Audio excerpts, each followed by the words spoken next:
Good day, ma'am. I am Crisadel El Hayama from BS Ed Science 1, and this is my video about a thing that can reflect myself, which is kahoy. Ako'y isang punong kahoy, matatag sa lupa. Tahimik na nag-aalay ng lilim sa bawat mata. Sa bawat dahon, may kwento ng malasakit. Sa bawat sanga, pag-unaway laging hatid.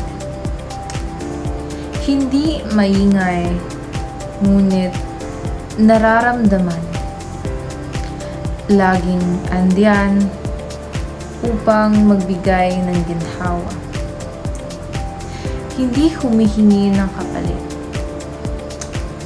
Ang aking layunin ang magbigay ng buhay, pag-asa, at aliw sa bawat pag-ulang darating.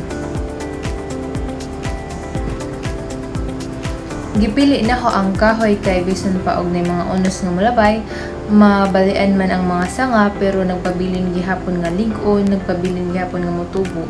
Bisan pa og naa man time nga ting-init o ting-uwan, makaya ra gihapon nila nga mo survive.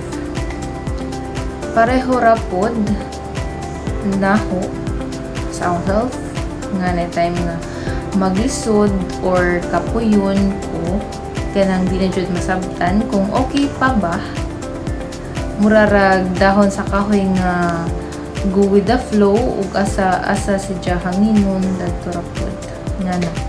But then nagpabilin ra gihapong lig-on ug mas ni-grow pa tungod sa mga advices sa mga nakatunan gikan sa mga close friends or sa mga tao nga sud.